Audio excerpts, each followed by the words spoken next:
Hey footy fans, welcome to the Point of Difference Rugby League podcast. I'm your host Dave, and today I've got an amazing guest on the couch with me. He played many years for the Hornby Panthers, Canterbury, the South Island team, and went all the way to the top playing for the New Zealand Kiwis.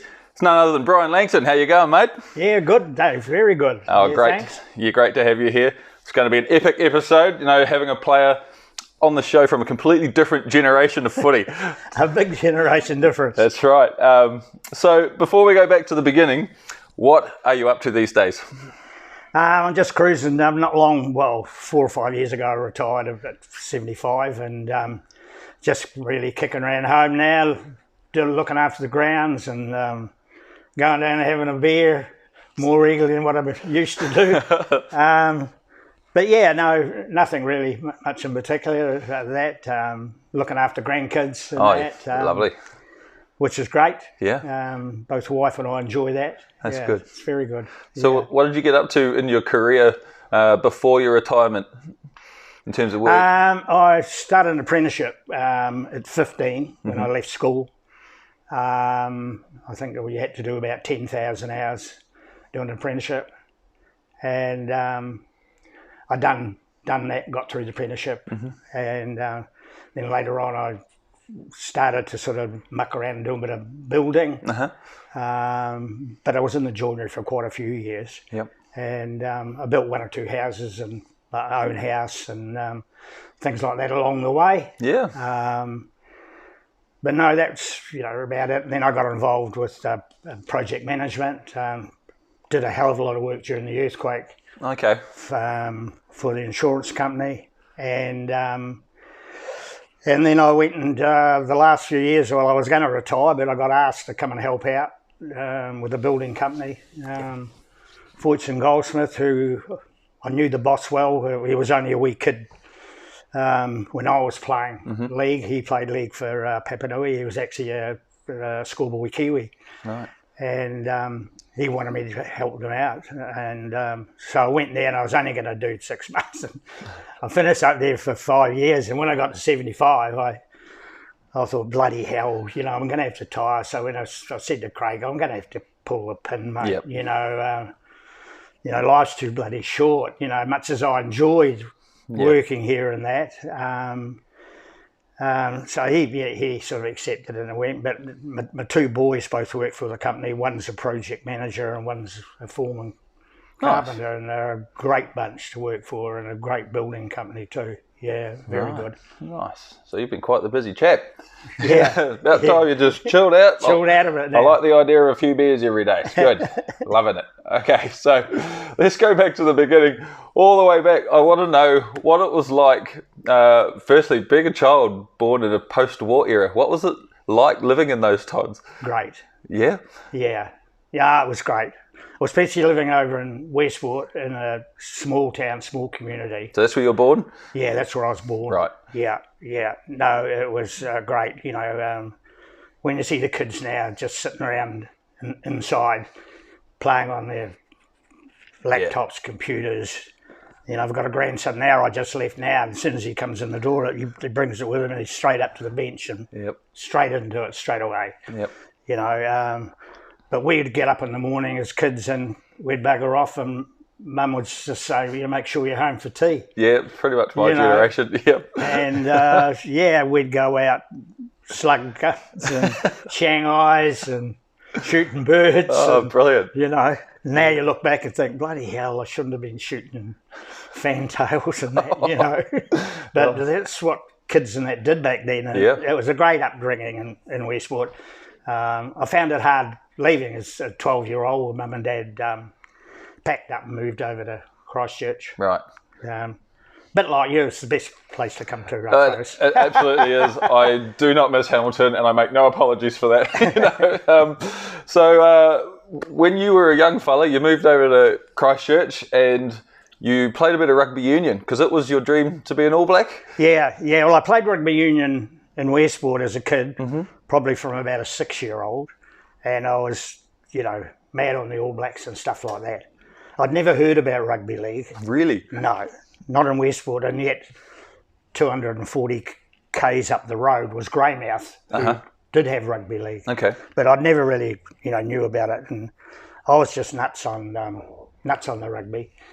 I used to, the teams come down to Westport to play, Auckland teams and play West Coast and Buller combined, which was Greymouth and then the rugby and that, and I'd be around getting autographs and getting especially if there's All Blacks in the Auckland team and stuff like that, which they were. There was 2 or 3 that I sort of followed. Nice. I had scrapbooks of the All Blacks and stuff like that, that toured away and things like that. Yeah, and I made all the Buller rep teams in that time over there playing as a kid. We used to travel to Greymouth and play over in Greymouth and get billeted out over there. Oh, good. And people used to always remember the rail car stopping at the station, and all these parents would be out there waiting to take one of yours home to have for a couple of days and that while you're playing. And they were great memories, and I found it really hard to leave Westport, and it took me a little while to settle down once I got here. Yeah. Especially leaving all the kids. Well, they were kids, not so much mates, but they're, as I say, I was only 12. Yeah. And it was hard to sort of knuckle down and get to, meet new friends. Yeah. And when we moved to Christchurch, Dad hooked me up with somebody he knew that was tied up with the Christchurch Rugby Club. Right. And I got signed. They signed me up there to go and play there in 12. It would have been 12-year-olds. Mm-hmm. And I got picked in the Canterbury teams there, and I played in the 14s and 16s Canterbury rugby sides. But I was going to school with guys from Hornby because I was going to the Hornby Primary School. Right. And, a lot of them played, rugby league for Hornby. And I was thought, what will I do, and I got to the stage I was playing rugby, league in the morning and rugby in the afternoons. Right. At that age. And so that sort of took up your whole day. And I used to play the league, and then I used to bike from Hornby right into bloody Hagley Park. Yeah. To play, in the rugby. Mm-hmm. And I made the Canterbury 16-year-old rugby side. Nice. And and then the next year, I couldn't play. Well, I had to sort out which one I was going to play. Right, so you got to that crossroad of decision time. What do I do? Decision time. Yep. What am I going to do? And all my mates that I'd teamed up with over the 4 years at Hornby, they were great bloody guys. Mm-hmm. And but I come home and Dad said, "What are you going to do?" Because Dad was rugby. Yep. He was real rugby. Right. And I said, "Oh, Dad, I think I'm going to play rugby league." Oh, so what was his reaction? He said, "What the?" And he wasn't too happy, He said, "Oh, what the hell are my mates going to say?" Because in the early days, like in Westport, I remember, there was 1 or 2 rugby players that had made the All Blacks from Buller, mm-hmm. That buggered off and went over to play in England professional league. Yep. And later on, they got struck off as a All Black. Now, that was a big thing back then, wasn't it? It was a big thing back then. Rugby was very prestigious, and league was kind of like the rogue breakaway sport, wasn't it? Yeah, but it was pretty hard, I think Dad sort of looked at that more than bloody anything, Right. So I made the decision to go and play, and we played in the grade at Hornby. I think it was they called it a 4th grade team. It was the one you play for before you jump up to play for the seniors, you know. And we had some great times in that grade. At the end of the season, we used to get a trip up to Corriedale, up to Wellington. And Corriedale had a rugby. I don't know if they still have. We used to catch the ferry down here at Littleton. Oh, cool. And sleep on the ferry overnight with the boys, Nice. As I say, we're only 17, 18, Yep. at the It's time. been such an adventure, you know. Oh, It'd be great. big deal, you know. Yeah. I think we were right down the bottom of the bloody boat, you know. But yeah, no, it was bloody good. And the next season, I got called up to play, and it was the end of the season for the senior side, what they call premiers now. Yes. And it was about 3/4 of the way through the season, and I got asked to come up and play for the seniors. And I was 18, and we went over to the coast to play for the Thacker Shield. You know, it was a big thing back in those days, right, between Canterbury and the coast. Nice. So and that was my first start there in that in the, you know, senior side. Nice. And you know, they had some, you know, well-known guys playing in the team. Inky Drayton and Mel Cook, John Cook. Bray. They were Kiwis. Yep. And it was great, and I enjoyed my first year in that, you know, doing that first season, and towards the end of that first season, I got approached by the Canterbury League selector to see would I play for Canterbury. Right, and that's a good opportunity. I thought, oh shit, yeah, what do I do here? And I said to the old man, he said, "No, you're too bloody young. You can't, you know, you don't want to be bloody doing that. You get your bloody head knocked off, you know." And which I did get knocked off just about a few times. I can imagine. And so I went back to Hornby training. We were training the next bloody night, and that. And I said to Peter Rutherford, who was actually in the Canterbury team, and I said to Pete, I said, what's his name's asked me to the Canterbury coach will I be available to come up and play for Canterbury? Yeah. And I said, the old man's not that keen on me doing it. I reckon I'm too young. He said, what do you reckon? And I said, he said, well, if you don't bloody grab it, you might never get another chance. That's it. So, so I thought I better do it, you know, and have a crack. And, and played the West Coast, and everything sort of went. So I hear you went quite well. So your first game went quite well, didn't it? Yeah, well, there's, you know, still a lot of, you know, other 12 guys in the team, but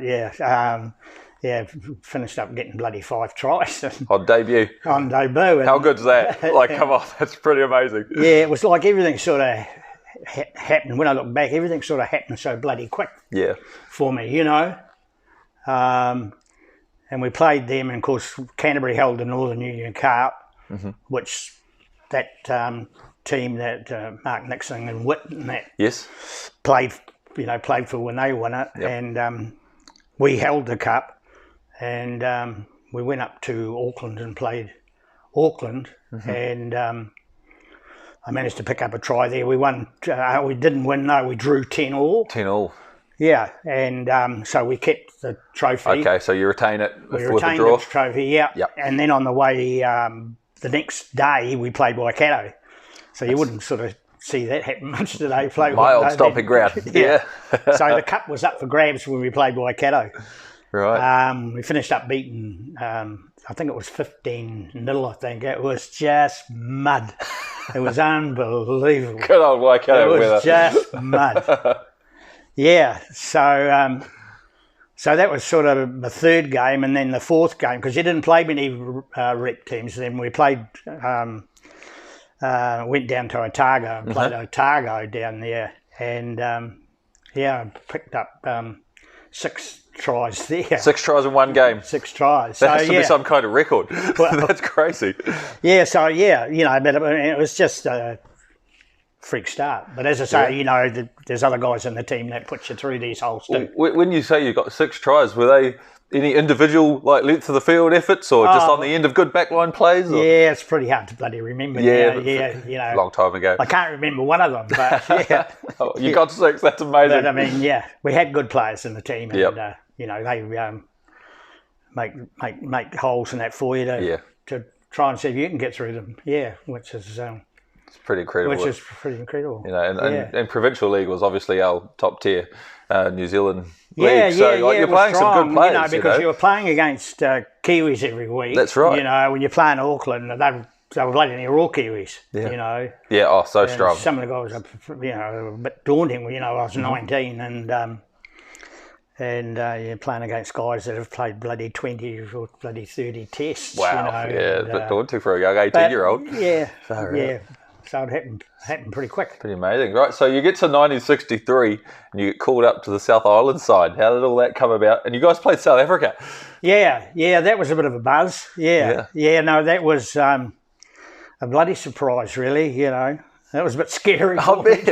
I mean, I didn't even know South Africa played rugby league. No, well, I don't now, and I don't think that was about the only time they ever did. Or whether I think 1995 they had a World Nines and all the NRL ARL clubs back then. Okay. They had a tournament like the Warriors. They played in that before they kicked off their first season. I'm pretty sure. Don't quite remember. I'm pretty sure there's a South African side. In that. Yeah, so we played them at the down at the showgrounds. It was called then, which is where they play the rugby and that there now. Wow. And because when I was following rugby as a kid, you know, I followed the All Blacks, and when we'd come here from Westport in 1956, the Springboks were playing down at Lancaster Park. Oh, good old Lancaster And I went there, Park. you know, there were 63,000 people, you know, and the massive bloody embankment, you know. Yeah. And I was 12, but Those are the good old I went days, there, you know, and I watched, watching the bloody game. And, Yeah. And of course, you're jammed and you can't get out, and there's all the guys around there with a hose around their old fella piddling down their long trousers, putting it on the ground. You know, unbelievable. But and there was and then when the Springbok League side come here, there was 2 or 3 of that 56 Springbok team that were playing. You know, that we played against here at the showgrounds playing league, and we managed to South Island beat them. We beat them, and then they went up and they played the Kiwis. That's right.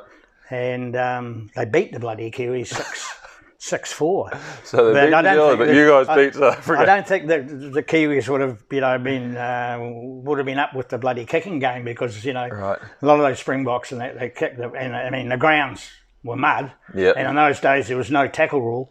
That's the Kiwis would have wanted to hang on to the bloody ball and not let it go. Where not that I'd seen the bloody game, it's sort of half the time. Well, in those days a lot of the stuff wasn't televised or anything like that, you know. But it was a bit of a sour point, the bloody Kiwis getting beaten by them. It pissed me off. But you guys won, so that's pretty incredible. Yeah, South Island. Was South Africa a strong international side back then? Look, I don't know, because I wouldn't know who they played over in Australia before they come to us. Okay. But I can't remember how that went, or how that went along. Right. Okay. Yeah. Right.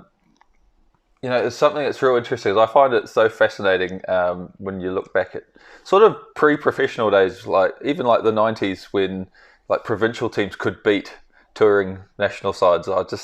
I wish we could get back to those sort of days where you've got these really strong, provincial sides and the touring sides come play. I remember way back in '56, following the Springboks and that, their first game they played against Waikato, and Waikato beat them. Yeah, amazing game. I remember that. That was great for Waikato, and that sort of really started that rugby tour off. It's kind of a gone era now. It's such a shame. I wish we could somehow get back to provincial, like being even televised and being strong in like all countries, but particularly New Zealand. I think we're lacking that now. Yeah, so club football was strong in most of the regions, because all the good players were playing in the teams. Well, even with rugby, when the Super 12 started, all of a sudden that die-hard provincial NPC comp, it really started nosediving, because all the players were professional and they didn't get to play for club. Yeah. And I was a hard-out Waikato fan growing up, Lots of good players, Todd Miller, and lots of good players when I was a young fellow, and then they all just started disappearing, And, I know. Yeah, and those Ranfurly Shield matches were huge, when I was a kid. Money, isn't it? You know what it is, which you can't blame them. can you? No, you can't. You can't say no to dollars and cents. So in 1964, you were called into the Kiwis as a reserve, if I'm right, against France. But unfortunately, you didn't get to play. But what was the experience like as a whole? Oh, it's a great experience. Yeah, and we were bloody lucky because in that test team, we had Mel Cook and John Bray and Inky Drayton and myself was reserve, and we were all from Hornby. So, right.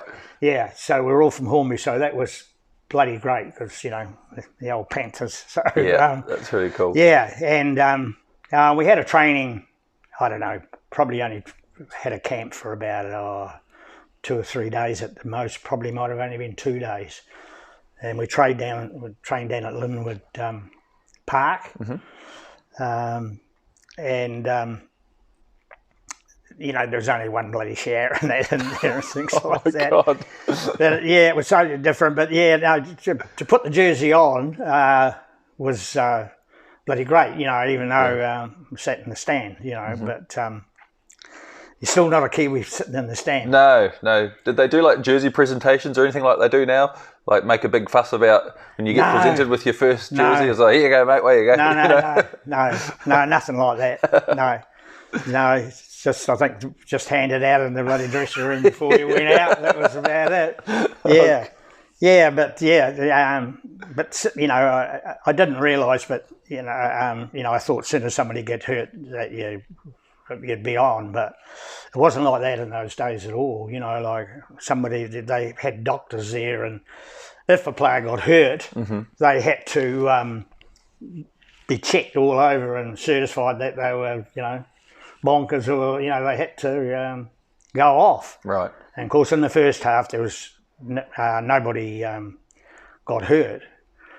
But I thought, I might get on the second half. But then I didn't find out just, well, I don't know, it might have not that bloody long ago that I couldn't have got on in the second half anyway. Like, even if somebody had, you know, had bloody dropped dead out there, I still wouldn't have been able to go on. So is that a rule that was... That was a rule. That's that unreal. was a rule. No interchange in the second half? No interchange in the second half. No. I wonder why they came up with that rule. Like, it's all right in the first half, but second half you're on your own. Yeah, you'd bloody wonder, wouldn't you? It's very, it mystifies me. I know. Yeah, I can't understand it because, you know, the Hornby League Club, you know, they sort of, you know, pushed me to be a Kiwi, but Mel Cook, you know, being the Kiwi captain, and I worked for Mel for a number of years after he'd finished football and that we worked at a company together. He was a sales manager of that there, and he said, no, he's not a bloody Kiwi. He's not a Kiwi. You can't. Wouldn't let you have it. Because they wanted to get a photo taken of me, you know. Right.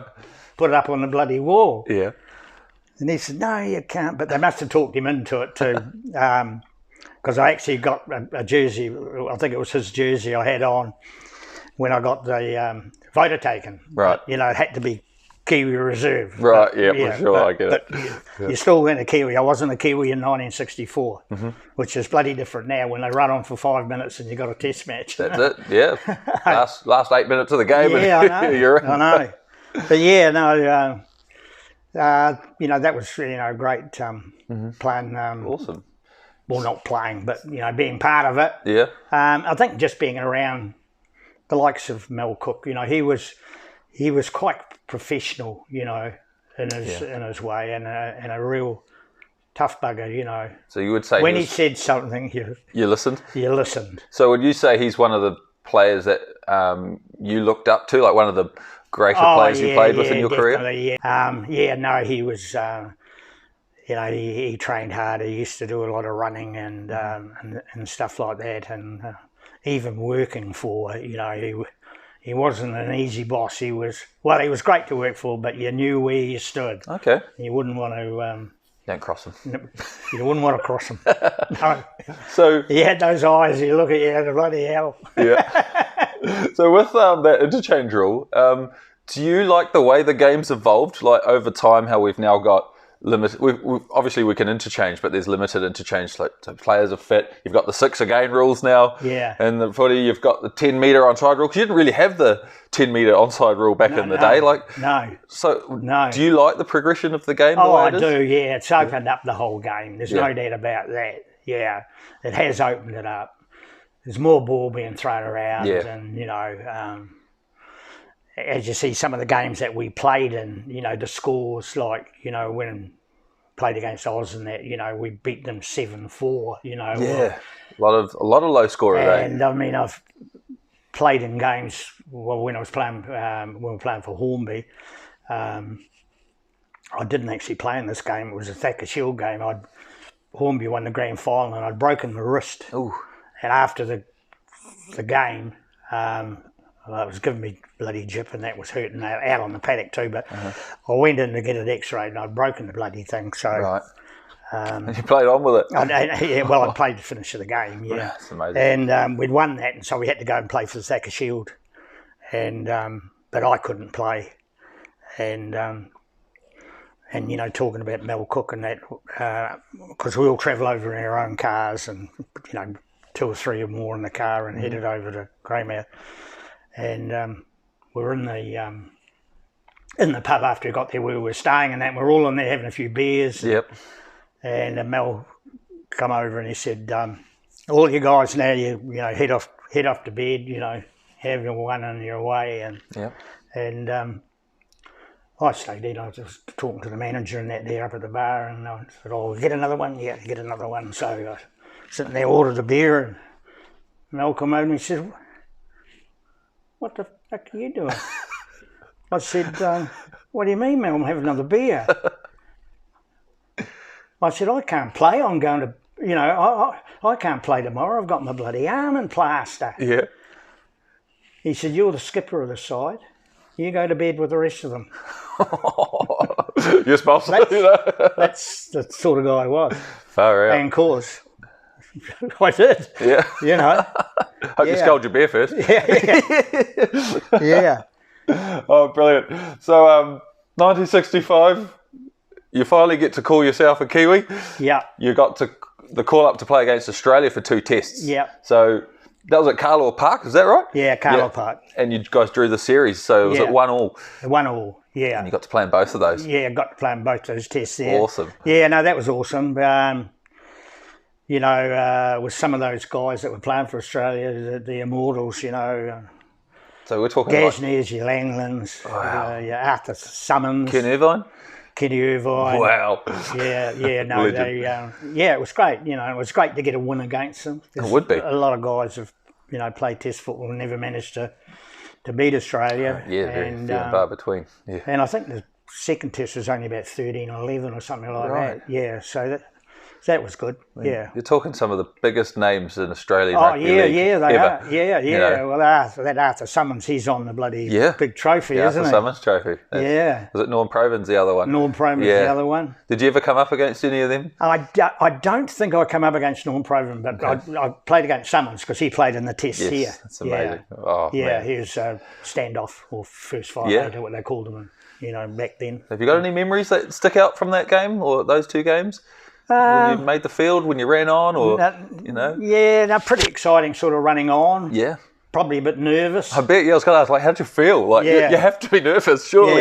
Yeah. I think would I be 21? 21. Yeah, wow. I would have been pretty young. Would have been 21. Yeah.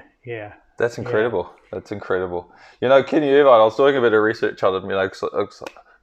He was in that match. He played 176 games for North Sydney and scored 171 tries. Yeah, I know. Isn't that incredible? Oh, incredible. Yeah, they've got a grandstand. He's Ken Irvine grandstand somewhere. I don't know where it is. He died bloody young. He did.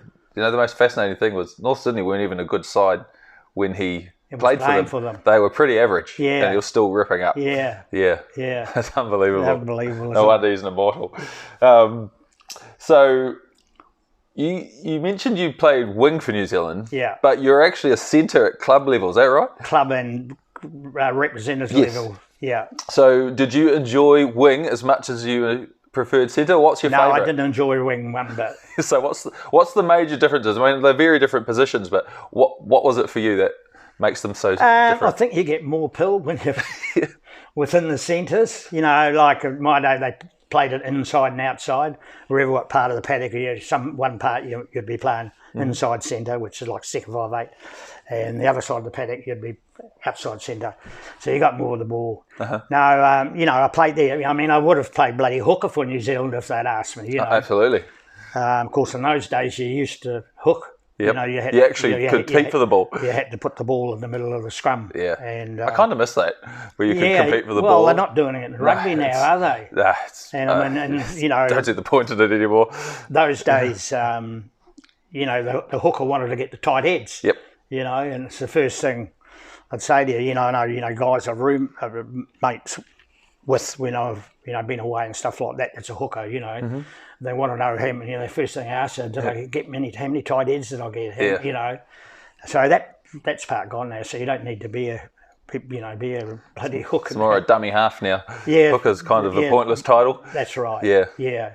I actually worked with a guy for the last few years in Hamilton, and he's an older fella. His name's Craig, and he was the same. He's like, don't bother calling them a hooker anymore. And he was real adamant. Don't call them a hooker anymore because they don't do anything. Fair enough. Yeah.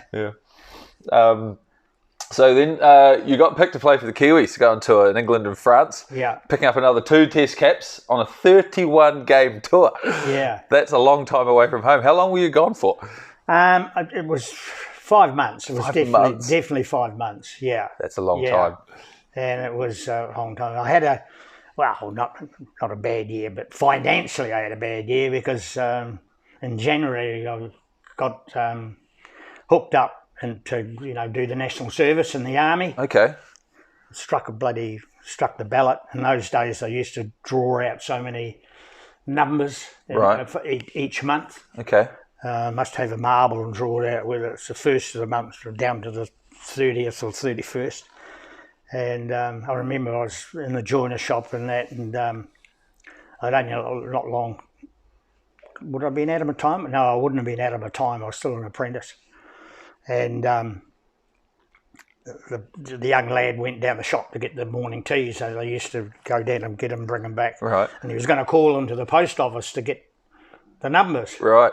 And he said to me, I'll check the numbers, Brian, when I'll head down to the thing. And I said, yeah, okay. He said, what's your birthday?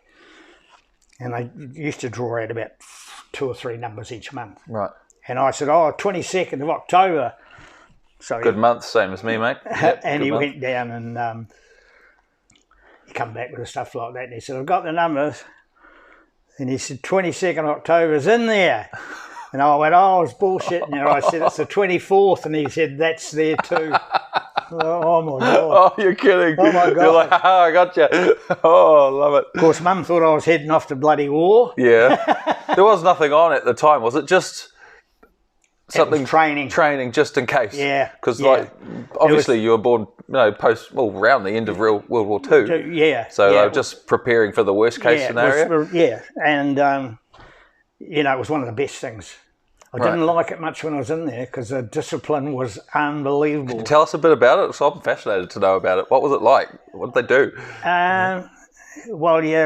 In the mornings, the big sergeant comes in the morning. You're in barracks. There's just a row either bloody side. Probably about 15 either side of the barracks. And he comes in the morning and storms in the bloody door about 5 o'clock. Yeah. He says, "Hands off cocks, feet in socks." That's gold. Oh, love it. Oh. Yeah, hands off cocks, feet in socks. And and of course they come around and check everything, grab your rifle, pick it up, look down the bore of the rifle, see if there's any dust in there. You got to keep clean rifle clean all the time. Yeah. Yep. You lift the bloody mattress, the bed up, and rub his hand along the board of the bed, see if there's any dust on it. Man. Unbelievable. Yeah. I wouldn't last a day in the army. But they just tested you, sort of. Like mentally?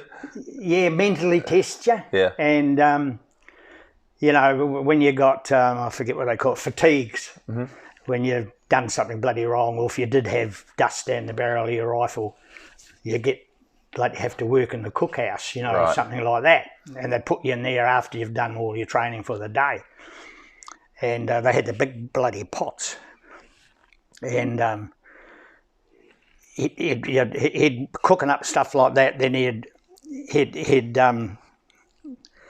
wash it, Oh, you'd wash it. Yeah, he'd put it up there, so I'd wash it, all these big pots. Right. And I'd put them on the floor like that, you know. And then he'd do something else. And then the pot that I'd cleaned, stuff that he'd bloody well wanted to get rid of, he'd tip it back into the bloody pot you clean. Oh, that would, I would get so angry. I would not last in the army. Yeah, but that's the sort of thing they've done, you know. Yeah, just to see how you reacted. And they threatened that, you know, they'll make you scrub the parade ground with a toothbrush, you know, man. all this stuff. Old school. Yeah, but no, I look back, you know, and it was good for my training. Yep. You know, for league. Well, I was just thinking that must have transferred some brilliant mental toughness into your footy game. Yeah, and you know, I was very lucky that, you know, I applied for leave and that, and because when I was reserved for the Kiwis, they must have thought, oh yeah, we'll give this, you know, guy a bit of time off, so I'd get time off to go and play, you know, like for the rep games. That's good. And I was in the army. He was in the same outfit that I was in, was Bill Davis, and, right. The All Black. Wow. He played in the All Blacks in the 60s and toured. He played in the scene as a good bugger. And him and I used to do quite a little bit of training together, Okay. you know, extra stuff and that. Nice. Mind you, you know, you were fit there anyway. You used to do bloody route marches, backpacks and running and God knows what, you know. Well. And, but no, I think that done me the world bloody good, and I look back now and it's something that I really, really, really enjoyed now I look back. That's incredible. Even though, you know, you had to put up with it. Yep. It was a slog. But no, I look tough. back now and it was something I don't regret. So you had military service, like training. Yeah. You went on a 5-month tour. Yeah. And do you get paid while you're on tour for the Kiwis? No, not well. You do. When I was away, I got £8 a week. Wow. Well, an average wage at home for me would have been £20. Okay. 20 so quid. You've taken a bit of a pay cut. Yeah. Well, you get we got £8. A married man, he only got £5. Okay. His wife got £15 at home. Okay. So to keep the house running. To keep the house running, right. Stuff like that. Yeah. So that came from like the New Zealand Rugby League. New Zealand Rugby League. Okay. Yeah, and that's all you got. So you got by. Okay. Yeah. And did you get paid while you're doing military service as well? Did they like cover your bills while you're doing that? No, you got a little bit of money when you come out, but it was bloody peanuts. Really? So they just expect you to be called up and you earn nothing? Yeah, that was it. Yeah. Far out. I can't get over that. That's crazy. Yeah. Wow. So you did it probably pretty tough that year. Yeah, well I did. See, I only worked for 2 weeks at an actual job, you know, as a joiner. And that's why I found it a wee bit tough later on because, you know, when I got married and that and was looking at building a house and that, you know, I thought, you know, you can't do it. But a lot of the guys that went away, they were, I don't know how many of them there would have been that worked for the government, like school teachers, who else would there be, and policemen. Yep. You know, there was a couple of policemen in the Kiwis that went away with me. Wow. They got paid, you know, like their normal pay because they worked for the government. So they would have been well off. Their wife, whether they still give them £15 at home, I don't know. I wouldn't know that, but I'd say they probably did. Yeah. Because they were getting paid by the government, but you know, they were lucky. Yeah. But you know, it was bloody tight. You know, I got mum and dad to send me over £50, and which back then Dad was probably only getting about £20 a week, and I look back now, I think, shit, that was a bit tough. Yeah. You know, but no, they straight away sent me over the money. Supportive. I probably pissed it up. I was just going to say, were your parents quite supportive of your footy career? Dad was. Well, Dad finished up, you know, in the early years, or later on, after I'd, you know, come in that back. Dad was treasurer of the Panthers League Club. Okay. He went in and did that. So, and he never used to miss a club game. He was always down watching us and that. But Mum didn't like going at all. No, she didn't like. She always thought I was going to get hurt. She didn't go. Fair enough. Okay, so you went away to France and England. You played 2 tests, but you actually found it quite hard to make the team. Was there a little bit of league politics going on? I think so. I think, you know, from the South Island, it was a wee bit yeah, a wee bit harder. And you know, as I say, there was a lot of the guys in that team had been established and had toured there before. Right. In 61. Right. Yeah, they'd gone there in 61. So, yeah, it was hard to sort of break into it. Yeah, he had Auckland captain and a couple of Auckland managers. And Yeah. yeah. So they're like the besides North Island boys. Yeah, but, you know, if you'd gone out and done something brilliant at what stage you might have got there. But I was just happy enough to get another couple of tests. Yeah, and, 2 test caps. And you know, play, you know, quite a few of the provincial games. Yeah, I think I read you played 11 of the touring games. Yeah, so how did New Zealand go? Like, how did you guys go? Did you, like, classic, you know, back then provincial sides were stronger. Did you get any big wins, or was it quite tight all the time? Yeah, it was pretty tight. They were pretty good over there back then. Yep. Yeah, the Kiwis lost the series against Britain, and we did it against France. Okay. You know, they were, you know, strong. Very strong. Wiggins and Halifax and stuff like that. You know, they were, you know, probably a lot. You know, they were a lot more professional. You know, how they played the game. And but no, it was a great tour. Something, you know, you'd never forget. I mean, you couldn't go away and have a holiday the same as what we had when we were away, you know, like that over there. You know, I mean, we stayed at the one hotel in Ilkley. It was, I think, Ilkley Moor in England, and we would have been in that one hotel for about 2.5 months or more. Oh wow! And we were the only ones actually in the hotel. Okay. There was nobody else. We must have filled the bloody joint up, and been there that time, you know, we just about run the bloody place. Well, you're there long enough. Right, you know, we had some fun. Yeah. You know, any good stories? You know, you could still go out and, you know, have a beer and that. You know, you'd always go out with somebody else and things like that. You know, I went out quite a lot with Mangi Emery and Roger Bailey. I sort of teamed up with them. They sort of looked after me a bit, you know, and it was funny because Mangi Emery, he's actually Stacey Jones's grandfather. Oh wow! And when I was 11 years old, when I was talking about earlier about getting autographs, over in Westport, I was down there at the Auckland game, and I was getting all these autographs of the All Blacks that were playing in the team and stuff like that. And I had, when I looked at my book later on, just before we went away, Mangi Emery was on in the scrapbook. And I'd got his bloody autograph when I was 11, and I finished up touring with him. Great Britain and France. That's amazing. And I remember being on the plane when we were heading somewhere on the way over there. I went up to him and I said to him, I've got your autograph at home. He was playing rugby, Ranfield Shield rugby for Auckland. I said, I've got your bloody autograph at home, mate. I said, how old are you? Of course, the older ones always used to say they were 29. You know, we're 29, 29. Sure you are. They never used to want to say they were over 30. Well, that was a different time, wasn't it? Everyone retired around 30. I couldn't believe it. You know, at the time I thought, God, I was only 11 and now I'm bloody playing league with him now, you know, over in England. So that gave me a real buzz. I bet that's it, going full circle, you know. You know, and then later on find out that is, you know, Stacey's granddad. That's pretty cool. Yeah, rugby league royalty, old Stacey. Yes. So you then came back to club footy for Hornby. Yeah.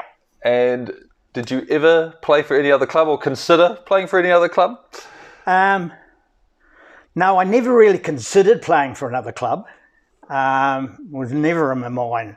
But I had offers to play. That's what I was going to ask next. Did you have offers? Yeah, I had offers to play for. Did they throw any carrots at you? They throw a bit of carrots and that at me.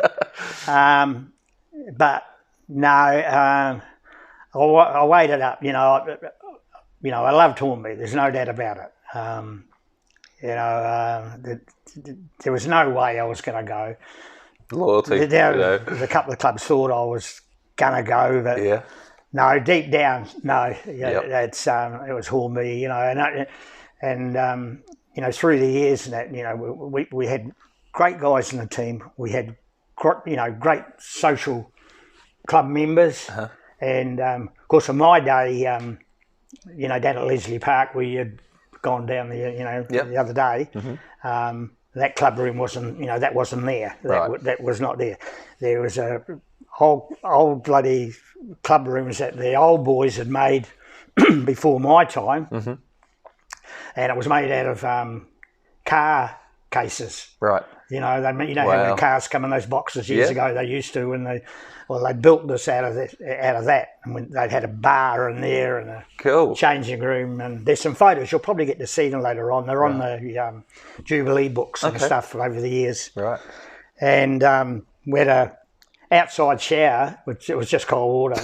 You just got out of it, had to go out there, and you used to be, you know, you just go out there and stand under this bloody thing. And it's cold enough in winter in Christchurch. Yeah, you just go out and stand under it, and the cold showers out there, and that, you know, walk back, you know, in the nick to the thing, you know. Yeah. And you see these guys today, you know, I was coaching guys, you know, later on in my, you know, when I was in the bloody 40s coaching guys and that. And now they shower with their bloody underpants on. I can't bloody work that out. That's got me beat. No, that's a lot of clubs are like in the nut or not at all, you know. And a lot of them all go home to shower. Yeah, times have changed. God, you guys were a hard era. I'll give you that.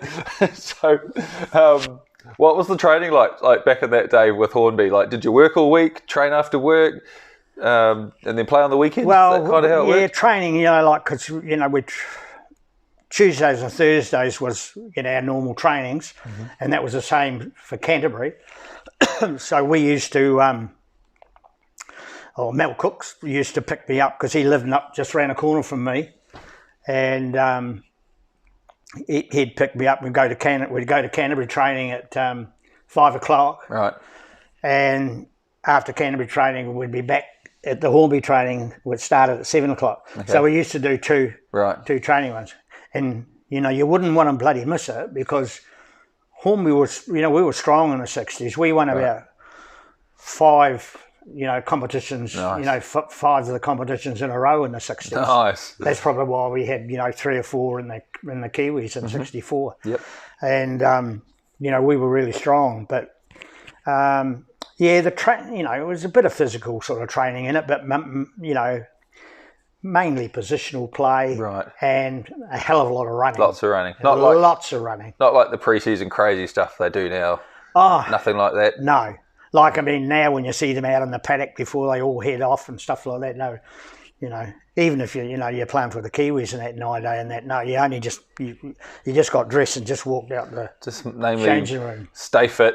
It's more about fitness, just running. You know, it was up to yourself. Yeah. You know, I always look back, you know, and I think all the training that I'd done, you know, even going to the 2 nights a week. I mean, I still trained every other What'd day. You do? Run. Lots of running. Yeah, I'd get up in the morning at 5 o'clock and run before I went to work. Yep. You know, around the bloody block down Main South Road and all that. I used to do all that, and I look back now and I think, you know, it was worth it. Yeah. You know, people say to you only get out of it what you put into it. Well, it's so whatever true. You do. Yeah. And I mean, I would have liked to have played on more. As I said, you know, I got picked again in '68 to go to the World Cup, and but you know, not long just got married and building a house, and I knew how much money I'd sort of lost. Right. You know, in that year was being in the army, compulsory military training, and being away for that 5 months. I just never earned any money that year, you know, and it was a battle. And I was wanting to get a house built, and I was making all the joinery and that for the house and the windows and all that sort of stuff. So, I didn't. It didn't bother me, you know. I got the jersey and. That was all that sort of... So you didn't go on that World Cup? No. And I just, you know, kept on playing for Hornby because I loved it, you know. And that's good though. And I spent a lot of time in the early years when we started to build the club rooms. Yep. I did a lot of the. We used to go down there on Saturdays and mornings and Sundays, and started pouring the concrete and doing all that. Yeah, and our old president, who was such a great fella, old Johnny Lloyd, he, everybody looked up to him, and of course he didn't think we'd be able to afford to do it. We won't be able to get the money, but we had a great social club. Right. And we all worked. We used to do raffles on a Saturday before we went and Yep. played our games in the afternoon. Love a good raffle. Picking of barrows, bottle drives, Nice. and things like that. And, look back, at that, and it was great to, get the club rooms. And when we got that done, later on then we built that upstairs, but up in the club rooms, and which has been good, and we're lucky that we've got people in the club now, the likes of Corey and things like that love the club, like I do. They bleed black and white Panthers. I've had my day. I spent years there working there, doing stuff, and president for I don't know how many years I was president there, Right. Which I enjoyed. Done a bit of coaching as well. Coaching? Yep. Yeah. I was player coach towards the end of my career. Oh, right. And then I coached after that. I did a few schoolboy teams, coached a couple of schoolboy teams. Yep. And that, and amazing. Just sort of kept a bit fit myself, Yep. But very involved in the club. Yeah, I'm very involved in the club, yeah. It's that's how clubs survive. You need people like you. Yeah. We're so lucky that we've got, great, some of the people that are doing the work there, the committee, the executive, that's so bloody good. And it's all for the love of it. It's all for the love of it, That's the amazing thing. And, a lot of people don't realise that, even the time, when I was coaching, towards it, when I was president, towards the end of my presidency, I had enough, and they were paying, starting to pay players a few dollars. And I said, no, well, you can't do it. We've only got the bar. Yep. And who wants to go out selling raffles and stuff like that to pay these guys to bloody well go out on the paddock? And then a year or two went by, and they wanted me to come back and be president again. And I said, well, the only reason I'll come back as president is we do not look at trying to pay players play for the jersey. Money. Yep. They can't, they can't do it. They've got to see it, it's bad enough getting the money and stuff like that to buy their gear, their jerseys and shorts and stuff like that. But we've got a bloody good president that's, really looking after the place, and and everything seems to be going in the right direction. That's good. Yeah, another grand final last year, the Prems. Yeah. So they're always up there. Yeah, it's good. Yeah, it's good. Right. Now you actually played a match for the South Island against Australia. Yeah, that was the year I retired, 1977. So I think it was. Was there like a South Island North Island rivalry as well? Did you ever have matches against each other? Oh yeah, North and South games. Yeah, we had those. Yeah, they were great games. I would kill to see something like that back in New Zealand. That was how they, like they were trial game. They used to pick, Kiwi sides out of that. Right. When I think the England and France tour, when I went on that, we had a North and South game in over in Greymouth. No, they were good, and we had some good success. The South Island against the North Island, and we had in Canterbury, we had some good success against sort of Auckland back in those days and that too. And it's like could be our own version of State of Origin. It could be anything. It's a bloody shame. I don't know why they don't. North and South. I'd be quite conflicted now because I love Canterbury. I love living here. I love Christchurch as a city. I love everything about it. Yeah. I'm not that fond of Hamilton because I was there for a long time. And, I had to leave. I just needed a change.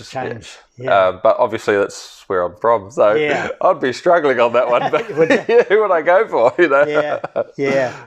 No, it's a shame they haven't got North and South. I don't know why they couldn't play that game, again. That was big. It would have been massive. That was big. Yeah. Yeah. So you got to play Australia with the South Holland team, and how did that go?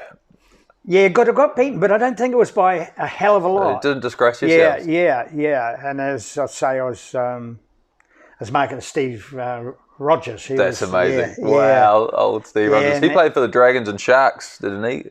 Yeah, pretty sure he did. Yeah, it was Dragons. Yeah. I think did he play for the Sharks? Yes, he went on to the Sharks. And I think he ended up in Wigan or something like that, right at the end of his career. Yeah, no, he was a bloody good player. Yeah. And so was his boy, wasn't he? Matt Rogers. Phenomenal. Yeah. I watched a lot of Matt Rogers. That's my generation. Well, that's right. What I'm talking to you about. It's good stuff. So you marked up against Steve Rogers, and how did you handle it? Yeah, all right. Yeah. No, I didn't have any bother. Nice. I think I'd played long enough by then. It was my last year. I'd had 14? I suppose you'd been around 14 odd years playing senior football. I don't think I could battle on like Corey.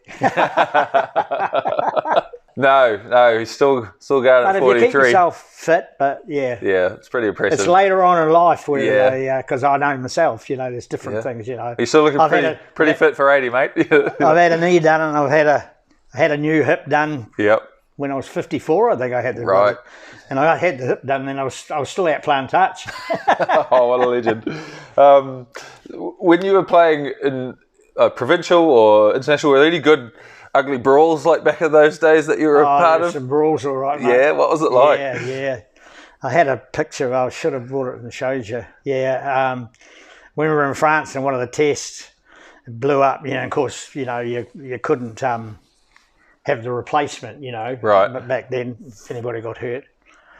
And Munga Emery, he always used to tell me, he said, you watch the first scrum, Spider. They nicknamed me Spider. Yep. You watch the first scrum, Spider. Every time there's a first scrum, you watch it. Of course, the scrum would go down. Next one, the bloody scrum would come up. Fisticuffs in there. First time Munga would go down, he'd just whack.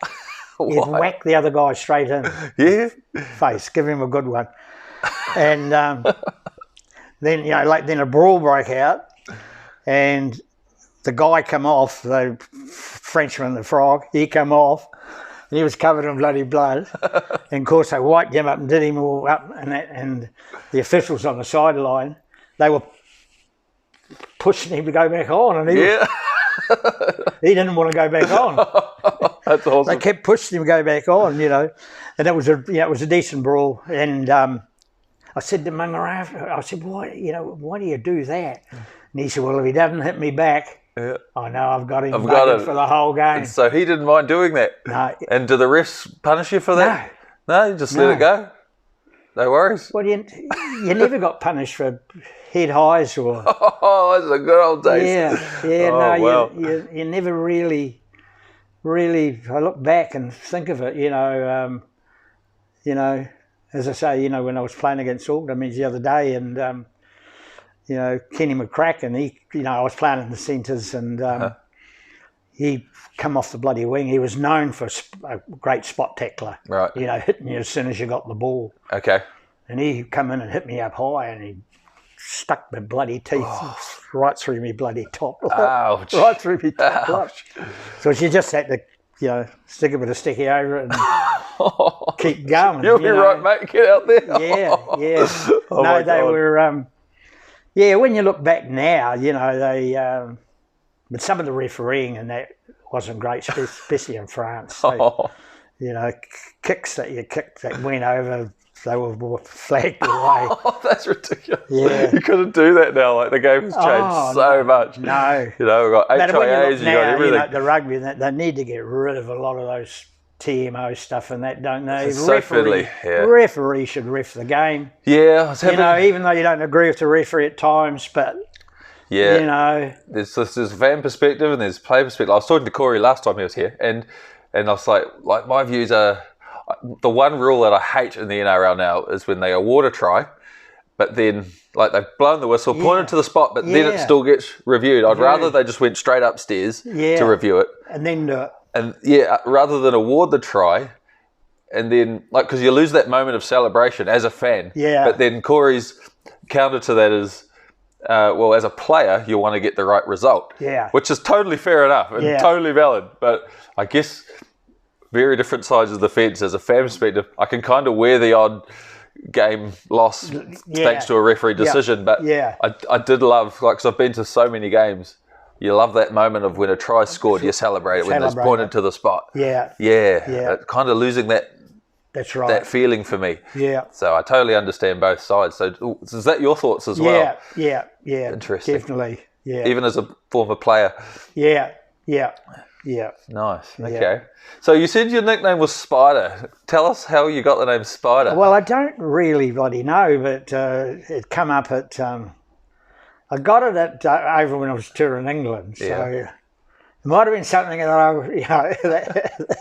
I'd done that I shouldn't have done, or something while I was away. But it sort of stuck with those with the other Kiwi guys, and it come back home, how it ever did, and it's gone around and gone around.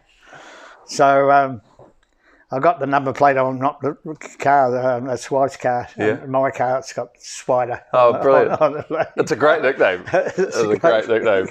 Very, very good. So in the modern game now, speaking of the modern game, what are the players you really admire or think are the ones that are worthy of you watching, because it's a very different game now, but there's some pretty amazing players. Completely different game now. Yeah. Completely different game. I mean, it's miles more open. The NRL's bloody great to watch. It's great, isn't it? It's great to watch. Yeah. If you're watching some of the league games that I played in now, it would be like watching some of the bloody rugby games you watch now. Bit dour. Bit dour. Yeah. Because you can hold the ball. There's no limited tackles. No limited tackles. You just... No. I'll never forget when I was... when we played Waikato, when that wet day, coming back after we got the cup back from, Auckland didn't have it, we had it when we brought the cup back to play Waikato. Mm-hmm. And of course I still had a bit of the bloody rugby in me, still, because I played it right up till I was 15, 16. Mm-hmm. And I got the ball and I booted it, I kicked it downhill. And Mel Cook, he was captain of the Canterbury side. And I was just sort of going to chase it up. The next minute, I was getting boot right up the arse. Bang, boot right up the arse. I turned around and he said, "What the fuck? You kicked that bloody ball away." So those are the days where you just held on to it. Yeah, held it. Yeah. So they have knock-ons and stuff for turnovers? If you lost it, then okay. If you lost it. And the only other way, you get the ball back then is, the likes of your scrums. Right. The hookers, the scrums were pretty bloody important. Yeah, they would have been. Days. And I know in the Kiwis, I roomed with Colin O'Neill for 2.5 months in the same hotel, same bloody little room we're in. And, he'd lean against the wall and he'd get me to chuck the ball in and he'd, strike it and strike it and strike it. Just keep practicing. Right. They wouldn't do that today, would they? Not at all. No. Well, today, I guess, so it's players like Sean Johnson, Nathan Cleary's probably one of my favourite ones to watch. Sean Johnson had a great year. I was very impressed with him. Yeah. So is he the sort of players you're drawn to watching? Yeah. No, he's good. He played a great game and the winger. Some of the bloody tries they scored now. Pretty impressive. Hey. Nowadays, if you score the try and you happen to tap the corner flag, that was no try. No try. That's right. No try. And that would have happened lots and lots of bloody times, wouldn't it? The game, hasn't it? Wouldn't it? Yeah. Yeah. Zelezniak, some of the aerobatics he bloody does to get the ball down. It's a pretty good get for the Warriors, wasn't he? Yeah. So you support the Warriors? Is that your team? Oh, hell yeah. Yep. Yeah. Did you ever consider playing in Australia or no, UK? well, see, when you got picked for the Kiwis to go to England and France, you had to sign a document to say that you would not leave to go and play for another club for 5 years. That's a long time. 5 years. Is that so that they could maintain their top players? Well, yeah, instead of them going over and playing, a lot of them would want to go over there and, get paid to play league and get paid. Yeah. But, a trip to England and France, and then I'd have signed the bloody thing if it was 10 years. So, fair enough. Because, it's not something in you could my just day, do. It's probably only the last few years that I would have been able to go for a trip away like that, bring up a family and stuff like that, because it's a different sort of trip than, say, going away with your wife and kids. It's more of a boys' trip, isn't it? It's a lads' trip. It's pretty, it's pretty hectic. I remember one night in a hotel over there during the early hours of the morning, Munga Emery, he was a big Maori guy. Yep. Bloody good sort. I really liked old Munga. Yep. He must have got up during the night and he felt a bit hungry. Yeah. And it was, 2-story, bloody big old building, beautiful old building. It got burnt down now. But he went into the, those lifts in the old days.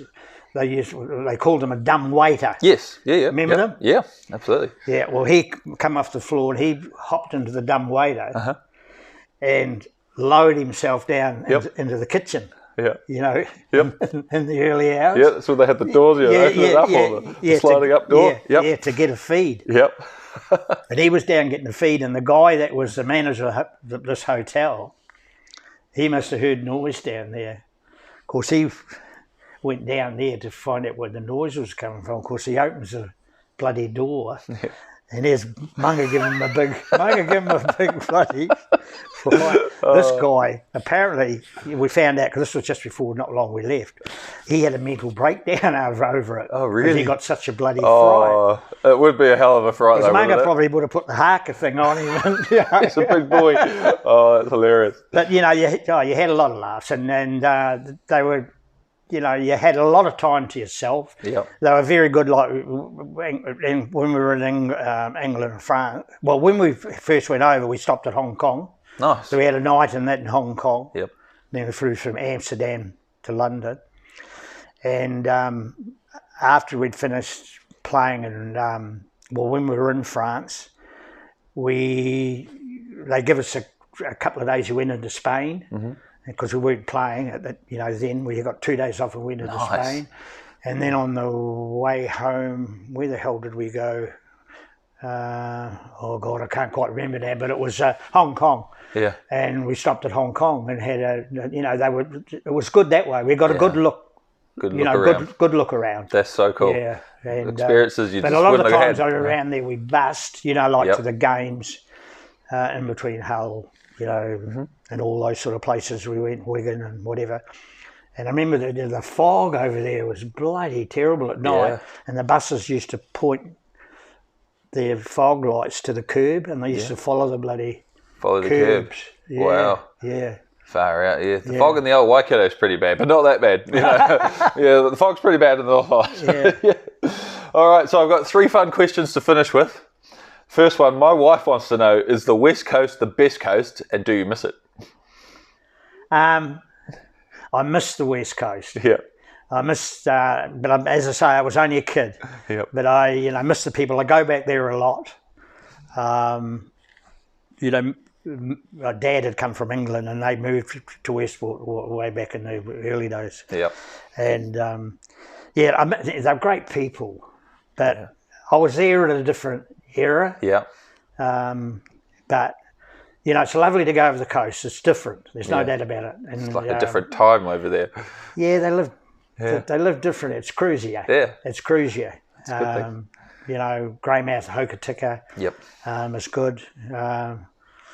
But they've sort of fallen back on the wayside a wee bit as far as getting ahead. Right. But No, I like the West Coast. Nice. Okay, and what's your favourite TV show?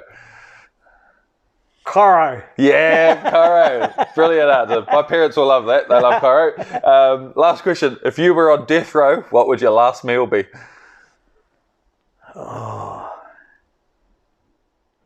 Whitebait patties. Oh, true Southern man. True Southern man. He loves it. Oh, good stuff. Well, thank you so much, Brian, for coming on the podcast. And thank you to everyone for tuning in and watching another episode of Back in the Day. Don't forget to subscribe to the channel, join the Facebook and the Instagram platforms. And there'll be links for those in the description of the video. But for now, it's full time. Thank you so much, Brian Spider Langton, for coming on the show. And we'll see you next time for kickoff. Cheers. Yeah, thanks very much, Dave. Really enjoyed having a yarn to you, mate. It's been great. It's a pleasure, for getting me to come in and do it. Thank you. No, my pleasure. Thank you very much. Full time.